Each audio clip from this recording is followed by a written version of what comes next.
One of the important reasons I talk about estrogenics is our kids. There's a disturbing trend downward in the age of puberty around the world. Probably the best indicator of the onset of puberty in girls is breast development rather than the first period. But the mean age for that is younger in the more developed countries like the US, where it's about 9.5 years old, than it is, say, in Africa, where it's about 11.5 years old. But they found that every decade from 1977 to 2013, the onset of puberty happened 3 months earlier. And the age is dropping in boys too. So that means earlier changes to their bodies, curiosity, interest in sex, hormone-driven risky behaviors, a shortened childhood, really. They're not ready for this. You ready to have your grammar school kid turn into a brooding teenager, like overnight? Not to mention adverse health issues like increased incidence of depression, increased likelihood of forget teenage pregnancy. This could be pediatric pregnancy. They already have precious little life experience as a kid before they get the power to make another kid. This isn't a good trend. So what is going on here? I'm sure there are several contributing factors to this new kiddie puberty, but let's focus in on one. And I'm going to suggest it could be you feeding it to them, but that's great because it means if you're the one doing it, you can change it. Don't have to wait for somebody else. Let's talk about food dyes, food coloring.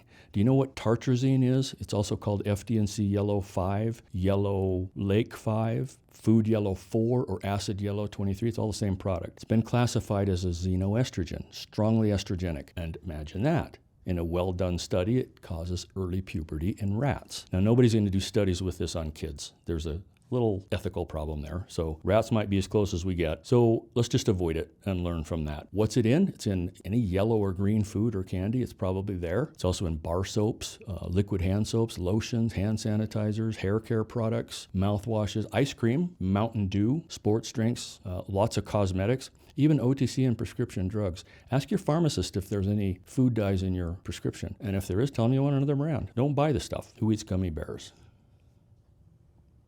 My hand slowly goes up. I've been watching a slow, like a sloth, migration in the gummy world away from artificial colors to natural things like beet juice or turmeric. One brand after another. It warms my little hormone heart. Quit buying it, and they'll make what you buy. Now, let me warn you, you got to be smart when you're scampering through PubMed, looking at abstracts and studies. I like that you're doing that. There was a nice big review and assessment published in 2021 in the Food and Chemical Toxicology Journal, evaluating the potential for neurobehavioral effects following exposure to FDA-approved food colors.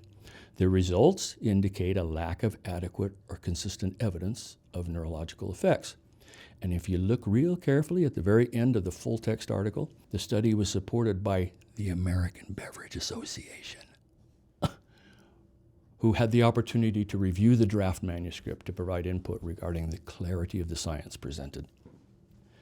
They might have a little trouble being objective here on this one. They kind of have a dog in this fight. I'm not saying we just discard research with outcomes we don't like. That is not the way science works. If evidence is produced that's contrary to my take on something, I'll change my position. I have to. You can't take a position and spend the rest of your career only looking for ways to confirm it. You got to take truth as it comes. Good, bad, ugly, expected, unexpected. I'm also skeptical of environmental groups who fund research because they definitely have an outcome they're hoping to find. And it tends to align with my current understanding on estrogenics, so I'm extra careful to avoid going easy on them. Works both ways. You always have to follow the money. Follow the money trail and see if the authors can really be objective before deciding what you're going to do with their conclusions, or draw your own. It's a war zone in the medical literature field, let me tell you. All artificial food dyes have safety issues, but we need to talk about FD&C red number 40 because you'll see it in everything. It's a known hormone disruptor and makes kids hyperactive. There really aren't a lot of studies out there, though, about safety on any artificial colors, and so I have concerns about that, considering the fact that in a recent study, they counted all the food items in a typical grocery store that were marketed to children, anything edible, even toothpaste. 810 items, and 43% contained artificial colors, 30% had red number 40, 96% of candies had dye in them, 78% had red number 40. So a kid could conceivably get a dose of artificial coloring in every meal and snack every day, and then brush his teeth with it before bed. The daily exposure is massive. So to those who say, show me the evidence that they're harmful, I say, you show me the evidence they're not harmful. How are these things any different than drugs that require safety testing? Look at the structure of red number 40 next to human hormones. These hormones are powerful biochemical forces. Most anybody could look at the structure of red number 40 and say, why wouldn't that be capable of some biochemistry action somewhere? And if it could, it should be tested to make sure that activity is not something completely unexpected. And that's my big beef with food dyes. We dose ourselves with them every day like a drug, so they ought to be tested like one. Stay connected, and we'll get smart and swap out some bad stuff for good stuff.